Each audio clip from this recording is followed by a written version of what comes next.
आज हम एक ऐसे सीरियल के बारे में बात करने जा रहे हैं जो शुरू तो वुमेन एम्पावरमेंट दिखाने के लिए हुआ था, पर यहाँ पर लॉजिक ने तो अब तक की फांसी लगा दी है।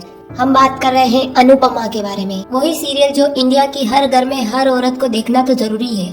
चाहे उसकी किसी से लड़ाई हो जाए तो वो अनुपमा देख लेती है, सास उसको ताना मार दे तो वो अनुपमा देखती है, सास बहू में झगड़ा हो जाए तो दोनों मिलकर अनुपमा देखती है, लेकिन अनुपमा तो देखते ही है। अनुपमा की सबसे बड़ी सुपर पावर है भाषण। इसका बस चले तो ये टेररिस्ट को भी 2 मिनट खड़ा करके संस्कार और उत्सव पे लेक्चर देकर उसका हृदय परिवर्तन करवा दे। अनुपमा एक ऐसी सुपर ह्यूमन है जो एक साथ दुनिया के सारे काम कर सकती है, कुकिंग, डांस, घर संभालना और सबसे इम्पोर्टेंट लेक्चर देना। अगर अनुपमा को एडवेंचर्स में ले लिया जाए तो वो थेनोस को थप्पड़ नहीं मारेगी, बल्कि उसे 20 मिनट का संस्कार और रिश्ते पर भाषण देगी। अब बात करते हैं इनके पति वंशराज शाह पर। वंशराज शाह का कैरेक्टर डेवलपमेंट एक पेंडुलम जैसा है, कभी वो सुधर जाता है, कभी वो विलन बन जाता है। उसका गुस्सा इतना इनकंसिस्टेंट है कि कभी कभी लगता है उसे गुस्सा सिर्फ इसलिए आता है क्योंकि उसे स्क्रिप्ट में लिखा है कि गुस्सा करो। और हाँ, वंशराज की तीसरी शादी की तैयारी देखकर लगता है कि शाह हाउस में पंडित जी का परमानेंट सब्सक्रिप्शन है। अब बात करते हैं लीलाबा की। लीलाबा के पास दुनिया की सबसे खतरनाक ताकत है, ताने। उनके ताने सुनने के बाद तो गूगल असिस्टेंट भी I am sorry, I can't help with that कहकर शट डाउन हो जाए।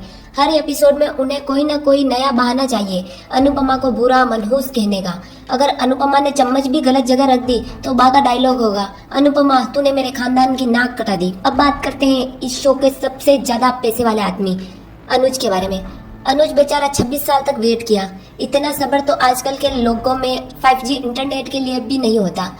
ना तो अनुपमा की इज्जत उसका पति करता है, ना उसके बच्चे करते हैं, फिर भी ये अपने बच्चे और पति को बचाने के लिए जी जान दे देती है और बच्चों को क्या देती है, भाषण, जिनको सुन सुन के हम भी पक चुके हैं। ऐसा लगता है हर एपिसोड पिछले वाले एपिसोड का ही रिपीट टेलीकास्ट हो रहा है। अनुपमा के पास एक ऐसी गुप्त शक्ति है जो फिजिक्स के सारे रूल फेल कर देती है। शाह हाउस हो या अमेरिका, अनुपमा जहाँ भी जाती है वहाँ कोई ना कोई बंदा लाइन में खड़ा हो जाता है। ऐसा लगता है कि शो के स्क्रिप्ट राइटर ने हर नए मेल कैरेक्टर के कॉन्ट्रैक्ट में लिखा है सैलरी मिलेगी पर पहले अनुपमा के प्यार में गिरना पड़ेगा। वंशराज, जिसने पहले अनुपमा को छोड़ दिया, फिर जब अनुपमा ने ट्रांसफॉर्मेशन किया तो वंशराज का लगा कि अरे ये तो मेरी प्रॉपर्टी थी, वापस चाहिए। फिर बात करते हैं अनुज के बारे में। इसका तो सबर गिनीज वर्ल्ड रिकॉर्ड में होना चाहिए। 26 साल वेट किया, इतने में तो इंसान एक नई डिग्री लेकर रिटायर हो जाए, पर अनुज वही अनुपमा की माला जप रहा है। और फिर जब अनुपमा अमेरिका गई तो वहां भी एक वन साइडेड लवर तैयार बैठा था। मतलब अनुपमा ग्लोबल सुपरस्टार बन रही हो या ना हो, पर ग्लोबल क्रश जरूर बन चुकी है। कमाल की बात यह है कि इन सब मर्दों को अनुपमा ही क्यों चाहिए, क्योंकि अनुपमा के पास एक ऐसा मैजिक लेक्चर है। वो मर्दों को उनकी गलतियां बताती है, उन्हें संस्कार सिखाती है और मर्द कहते हैं वाह क्या डांट मारती है, इसी से शादी करूंगा मैं तो। जो भी अनुपमा के प्यार में पड़ता है उसका करियर ग्राफ नीचे और इमोशन ग्राफ ऊपर चला जाता है। अनुज कपाड़िया जो बिजनेस टाइकून था वो अनुपमा के आते ही शायरी और आंसुओं का टाइकून बन चुका है। दुनिया परेशान है कि बर्फ पिघल रही है और समंदर का स्टार बढ़ रहा है, पर असली वजह तो अनुपमा है। अनुपमा इतनी रोती है कि अगर उनके सारे आंसुओं को एक बाल्टी में जमा किया जाए तो राजस्थान की सारी प्यास बुझ जाए। इनके आंसू वाटर साइकिल का एक महत्वपूर्ण हिस्सा बन चुके हैं। अनुपमा के रोने की भी अपनी एक ही टेक्नोलॉजी है। पहले आंखें बड़ी होगी, फिर चेहरा थोड़ा वाइब्रेट होता है और फिर धू धू धू धू म्यूजिक के साथ आंसू की एक बूंद टपकेगी।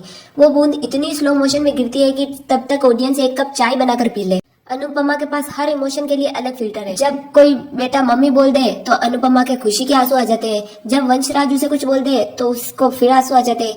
जब समझ ना आए कि लेक्चर पहले देना है या रोना है तो भी उसके आंसू आ जाते हैं। मतलब इसके आंसू और रोना तो 24/7 चलता ही रहता है। अगर ग्लिसरीन बनाने वाली कंपनी को कोई अवार्ड देना हो तो वो अनुपमा को एम्प्लॉय ऑफ द डिकेड का अवार्ड देगी ही देगी, क्योंकि शो का आधा बजट तो अनुपमा के मेकअप और ग्लिसरीन पर खर्च हो जाता है, क्योंकि उन्हें हर 5 मिनट में एक इमोशनल ब्रेकडाउन जो चाहिए।